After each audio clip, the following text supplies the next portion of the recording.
Mesdames et messieurs, bonsoir. C'est 18h, l'heure du Caire. C'est le temps donc de nos émissions de langue française qui vont prendre la relève pendant les 2 prochaines heures sur la TV internationale, mais aussi sur le temps de notre journal complet en langue française sur notre 2e chaîne nationale. J'ai le plaisir aujourd'hui de vous présenter le journal complet en langue française en compagnie de ma collègue Donna Helmi. Donna, bonsoir. Bonsoir Rémi, bonsoir à toutes et à tous. Voici tout de suite les principaux titres de l'actualité. Le président Abdel Fattah el-Sisi reçoit un appel téléphonique du président américain Joe Biden.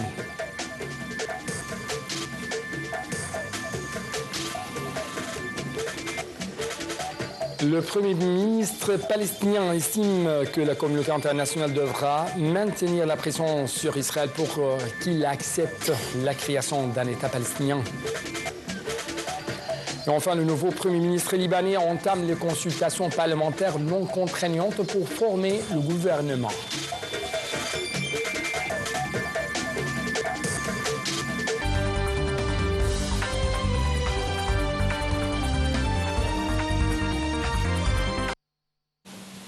Eh bien, la une de l'actualité, c'est le président Abdel Fattah el-Sisi qui a reçu un appel téléphonique du président américain Joe Biden.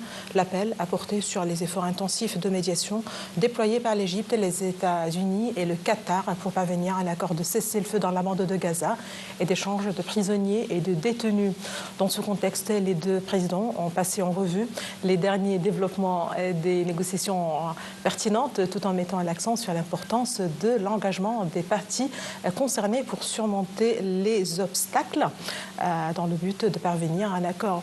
Le président ici a ainsi souligné la nécessité de parvenir à un accord de cessez-le-feu immédiat afin de mettre fin aux graves souffrances humanitaires de citoyens de la bande de Gaza, de permettre l'acheminement des aides humanitaires sans restriction ni obstacle et d'éviter que la région souffre des conséquences de l'élargissement du conflit et des graves répercussions qui pourraient en résulter. Le président Sisi et son homologue américain ont souligné lors de l'appel l'importance de continuer à renforcer les relations entre l'Égypte et les États-Unis dans tous les domaines, notamment à la lumière des relations stratégiques entre les deux pays. Sur le plan local, le Premier ministre Dr Moustapha Madbouli a assisté aujourd'hui à la cérémonie de l'inauguration des lignes d'assemblage du constructeur automobile chinois Geely Auto dans l'usine de la société automobile bavarienne dans la cité du 6 octobre. Cette nouvelle usine a pour cible de couvrir la demande locale et d'assurer l'exportation de 30 000 voitures à l'étranger. À cette occasion, Dr Madbouli a souligné que l'usine de Geely Auto constituait le premier pas vers la localisation de l'industrie automobile, l'augmentation du composant local et l'optimisation des chaînes d'approvisionnement et des projets servant l'industrie automobile dans le marché égyptien. Dr Madbouli a déclaré que l'inauguration des lignes d'assemblage de Geely Auto est également une importante étape dans le processus de renforcement du secteur de l'industrie, en particulier celle des automobiles. D'autre part, M. Madbouli s'est dit satisfait du fait que cet investissement, le premier investissement industriel du groupe de Geely Auto, non seulement en Égypte, mais aussi au niveau de l'Afrique et du Moyen-Orient, ce qui traduit la confiance de l'investisseur étranger dans l'atmosphère de l'investissement en Égypte et de la capacité de l'économie égyptienne à faire face aux différents défis. Le général de corps d'armée Ahmed Khalifa, chef d'état-major des forces armées, a inspecté les forces parachutistes pour vérifier l'avancement du processus de formation des combattants des forces spéciales. Cette visite s'inscrit dans le cadre de l'attachement du commandement général des forces armées à promouvoir les activités d'entraînement et les capacités combatives des forces armées. Sur le plan diplomatique, le ministre égyptien des Affaires étrangères, de l'immigration, des expatriés égyptiens à l'étranger, Dr Badr Abdelati, a affirmé le soutien total de l'Égypte apporté au Soudan et à ses institutions nationales, ainsi que la nécessité de préserver l'unité et l'intégrité territoriale du Soudan. Lors de sa visite à Port-Soudan, selon les directives du président Abdel Fattah el-Sisi, M. le ministre des Affaires étrangères a souligné l'importance de mettre fin aux hostilités et de veiller à la restauration de la sécurité et de la stabilité du Soudan frère. Cette visite vise également à renforcer les relations entre les deux pays frères et à discuter des derniers développements de la situation au Soudan.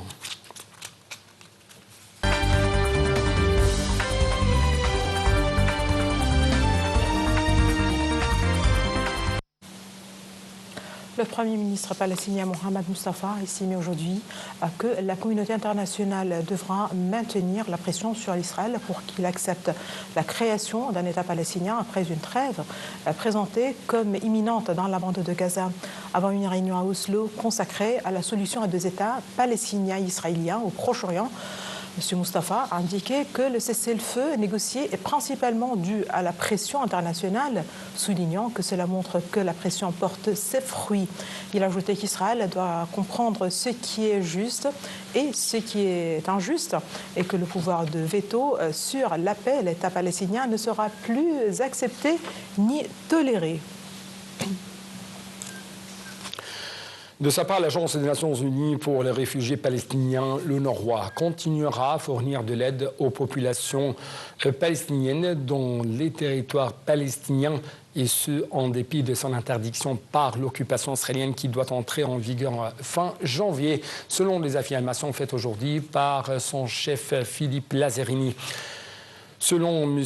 Lazzarini, l'absence de contact entre l'UNRWA et les autorités israéliennes qui découlera de cette interdiction rendra plus dangereux le déplacement des employés de l'agence dans la bande de Gaza, où l'armée de l'occupation israélienne mène des opérations militaires depuis 15 mois.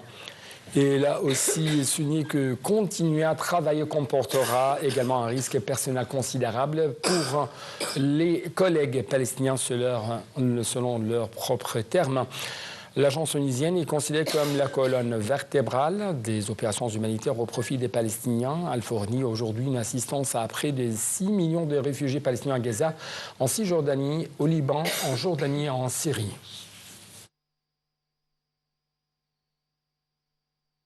Un responsable du mouvement Hamas a déclaré que le mouvement n'a pas encore mis sa réponse au projet d'accord de cessez-le-feu proposé dans la bande de Gaza. Selon le responsable, le retard du mouvement est dû au fait qu'Israël n'a pas encore présenté les cartes qui montreront les zones d'où ses forces vont se retirer. Ces cartes incluent l'axe de Netzarim, Jabalia au nord de la bande et Rafah au sud de la bande, selon le responsable de Hamas.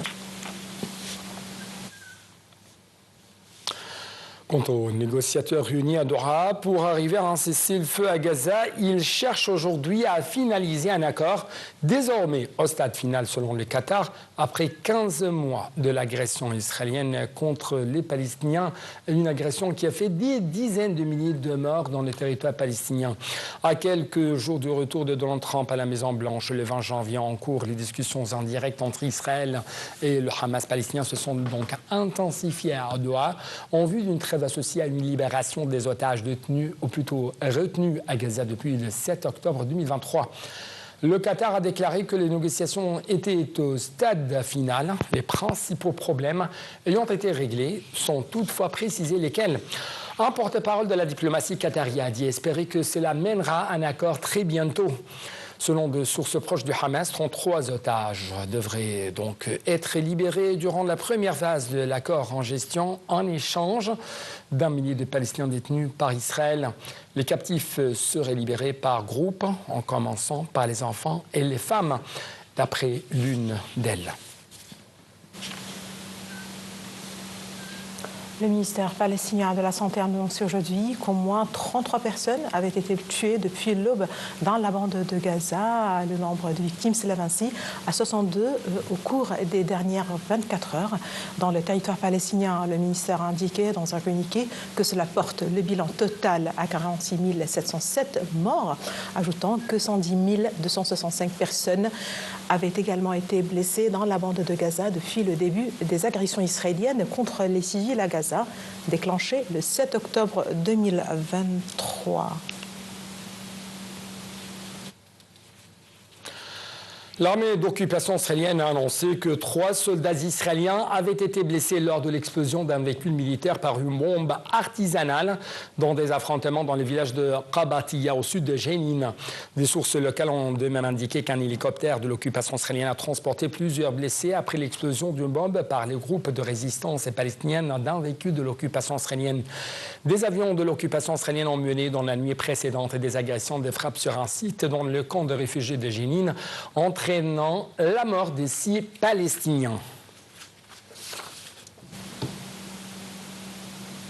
Le nouveau Premier ministre libanais Nawaf Salem a entamé les consultations parlementaires non contraignantes à la Chambre des députés dans le cadre de ses efforts pour former le nouveau gouvernement. Cela intervient après la nomination par le président libanais Joseph Aoun de M. Nawaf Salem comme Premier ministre chargé de former le nouveau gouvernement.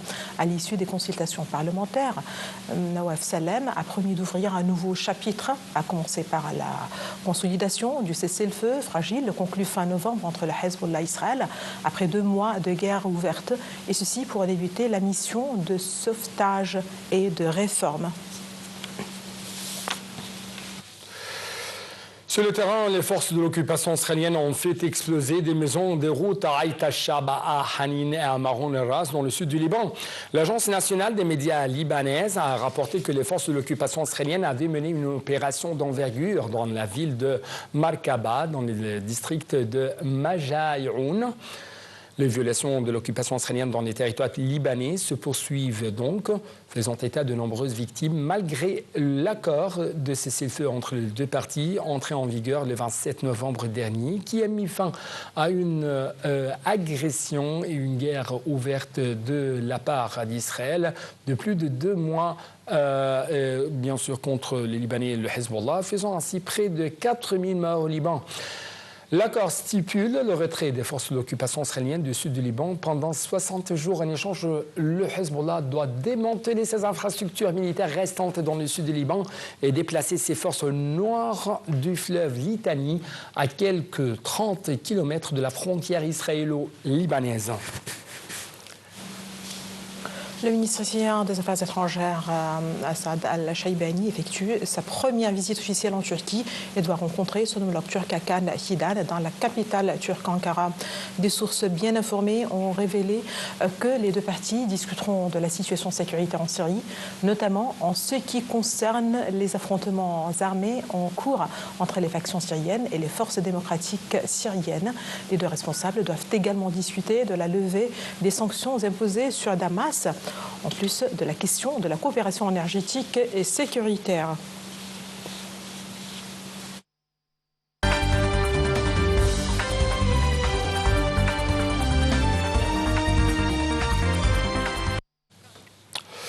Passons aux États-Unis où Los Angeles ne connaît pas de répit.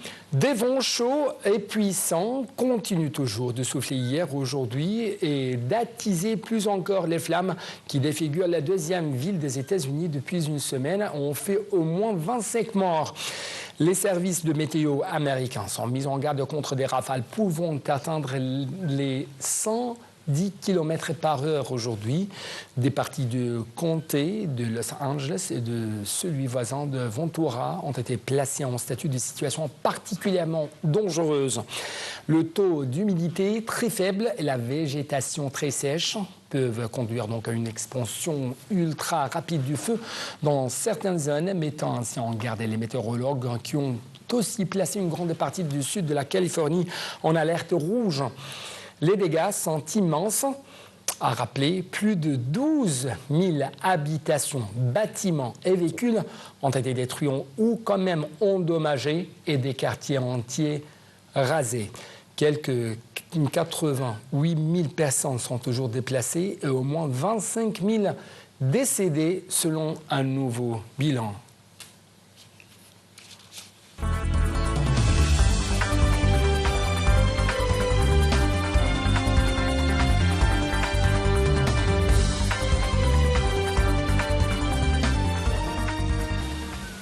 Là, on passe aux indices de la bourse du Caire qui ont collectivement haussé au terme des échanges d'aujourd'hui, soutenus par des opérations d'achat de la part des institutions, des fonds d'investissement arabes et étrangers et des investisseurs individuels étrangers contre des opérations de vente de la part des institutions locales et des investisseurs individuels égyptiens et arabes. Le capital des actions affiliées de la bourse a gagné près de 33 milliards de livres égyptiennes au niveau de 2 177 milliards de livres égyptiennes. L'indice principal, le JIX 30, a grimpé de 1,46% au niveau de 29 389 points. Et les indices secondaires, le JIX 70 et le JIX 100, ont respectivement progressé de 1,37% et 1,47%. Quant à l'inflation au Royaume-Uni, elle a légèrement reculé en décembre après 2 mois de hausse consécutive. Un recul qui offre donc une bouffée d'air. Le gouvernement travailliste est sous pression ces derniers jours face aux difficultés économiques du pays. Les prix ont augmenté en décembre de 2,5% sur un an, selon les données d'aujourd'hui de l'Office national des statistiques, un chiffre qui reste encore bien supérieur à l'objectif de 2% de la Banque d'Angleterre. Le recul de décembre s'explique par la baisse des prix des hôtels ainsi que le coût du tabac. Cette évolution a été partiellement compensée par le coût des carburants et par les voitures d'occasion qui ont connu leur première croissance annuelle depuis juillet 2023.